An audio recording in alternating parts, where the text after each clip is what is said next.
Hi friends, welcome to KCCA. இன்னைக்கான cricket news தான் பார்க்க போறோம்.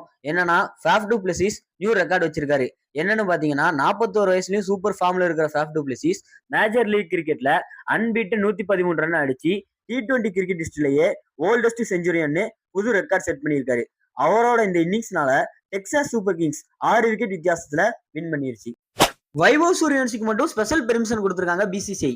என்னன்னு பாத்தீங்கன்னா இந்தியாவோட 15 வயசு யங் டேலண்டான வைபவ் சூரியவன்சிக்கு இங்கிலாந்து டூர் போகும்போது அவரோட பேரண்ட்ஸையும் அலோவ் பண்ணியிருக்காங்க. அது எதுக்குன்னா யங் ஏஜ்ல இன்டர்நேஷனல் என்விரான்மெண்ட்டுக்கு அடாப்ட் ஆக ஹெல்ப் பண்றதுக்காக பிசிசிஐ இந்த டிசிஷன் எடுத்திருக்காங்க. ஹர்ஷித் ராணா திருப்பி இந்தியா ஓடிஐ ஸ்குவாட்ல சேர்ந்துட்டாரு. அதனால ஆப்கானிஸ்தானுக்கு எதிரான அந்த கடைசி ஓடிஐ மேட்ச்ல அவர் விளையாடுறதுக்கு அதிக வாய்ப்பு இருக்கு. விராட் கோலியோட ரிட்டைர்மெண்ட் பத்தி ஆர்சிபி சிஇஓ பேசியிருக்காரு.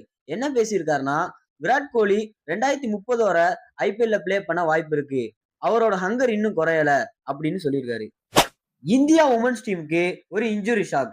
என்னன்னா ஸ்ரேயங்கா பட்டேல் ஆங்கிள் இன்ஜுரி காரணமா உமன்ஸ் T20 வேர்ல்டு கப்ல இருந்து வெளியே போயிட்டாங்க. இது இந்தியா டீமுக்கு ஒரு மேஜர் ப்ராப்ளமா தான் இருக்கு.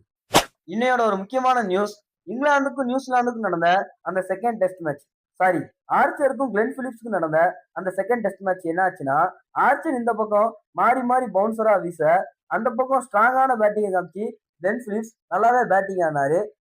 இங்கிலாந்து 291க்கு ஆல் அவுட் ஆனாலும் இந்த பக்கம் நியூசிலாந்து அதை லீடு வச்சு போயிட்டு இருக்காங்க. நாளைக்கு தான் அந்த மேட்சோட கண்டினியூ இருக்கு. இதே மாதிரி இன்னும் நிறைய வீடியோ பார்க்கணும், நம்மளை ஃபாலோ பண்ணுங்க. தேங்க்யூ.